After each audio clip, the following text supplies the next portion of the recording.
বাংলায় বাবরি মসজিদ নির্মাণের ঠিক পাল্টা এবার হচ্ছে রাম মন্দির।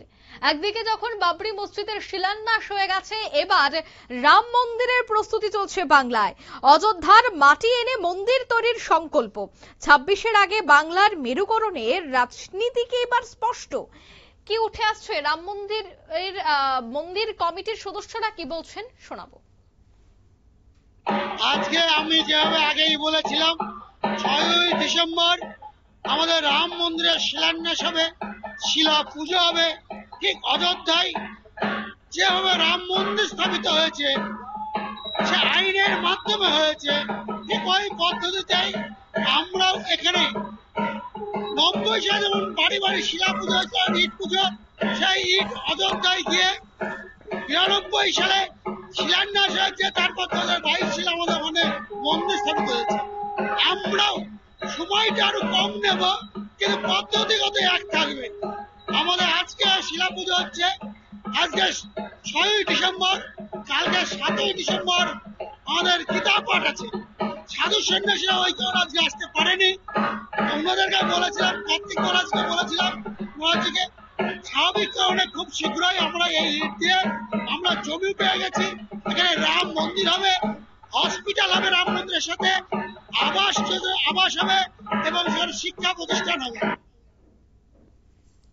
আপনারা শুনলেন তাদের এই বক্তব্য। অর্থাৎ 26-এর আগেই বাংলার মেরুকরণ।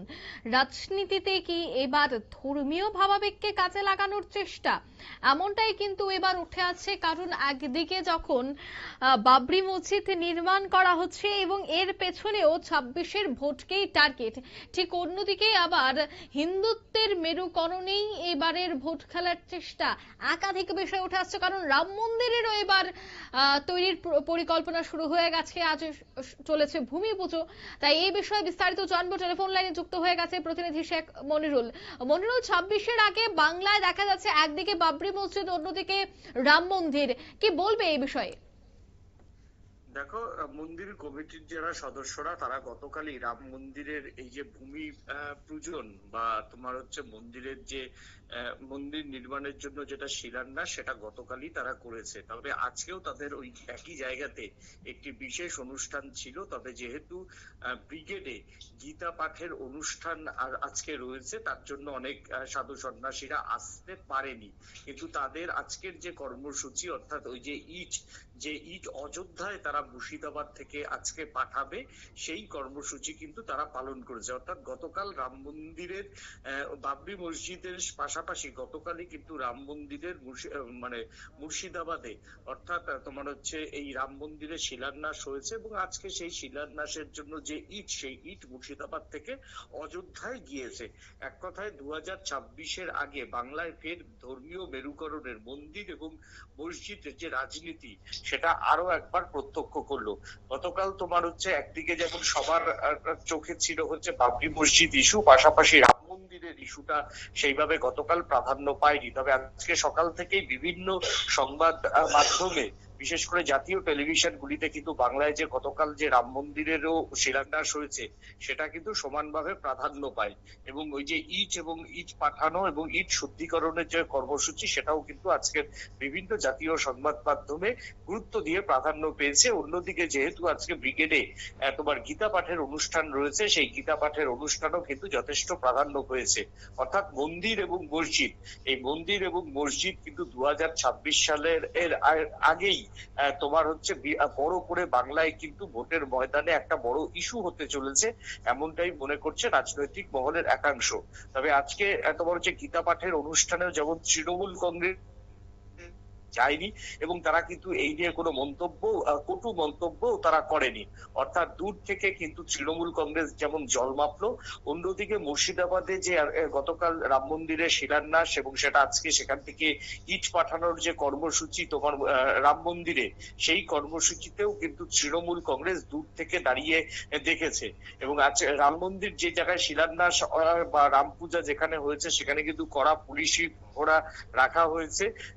বাংলার প্রশাসন মনে করছে যে যদি কোনো রকম কোনো বিশৃঙ্খল ঘটনা ঘটে তাহলে 26-এর আগে কিন্তু নতুন করে এই ইস্যুতে বাংলাতে কিন্তু তোমার হচ্ছে বড় করেই কিন্তু একটা অশান্তি লাগতে পারে। অন্যদিকে বিষয়টাতে আজকে সকালবেলা দেখলাম যে বিষয়টাতে অনেকটাই জাতীয় ইস্যু করে দিয়েছেন হচ্ছে উত্তরপ্রদেশের deputy chief minister Keshav Maurya.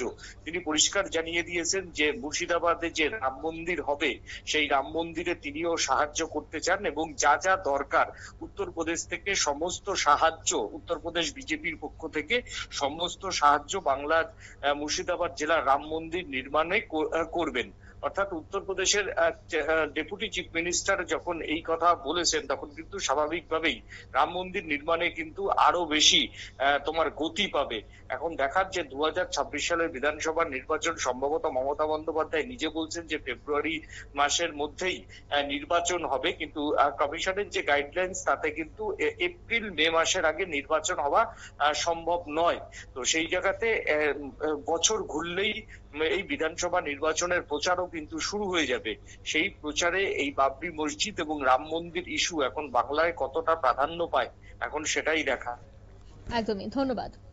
অর্থাৎ বাবরি মসজিদ এবং রাম মন্দির কতটা প্রাধান্য পায় এবং ভোটে তার কতটা প্রভাব পড়ে, ভোট বাক্সের ফলাফল কি বেরিয়ে আসে, এই ধরনের এই কর্মসূচি একাধিক বিষয় তো উঠে আসবে অবশ্যই। তবে হ্যাঁ, বাংলার রাজনীতি একদিকে যখন জমে উঠেছে, ঠিক অন্যদিকে মন্দির মসজিদ নিয়েও কিন্তু এবার জমে উঠেছে বাংলা, শিরোনামে উঠে এসেছে বাংলা। নিয়ে নিচ্ছি ছোট্ট একটি বিজ্ঞাপন বিরতি, সঙ্গে থাকুন।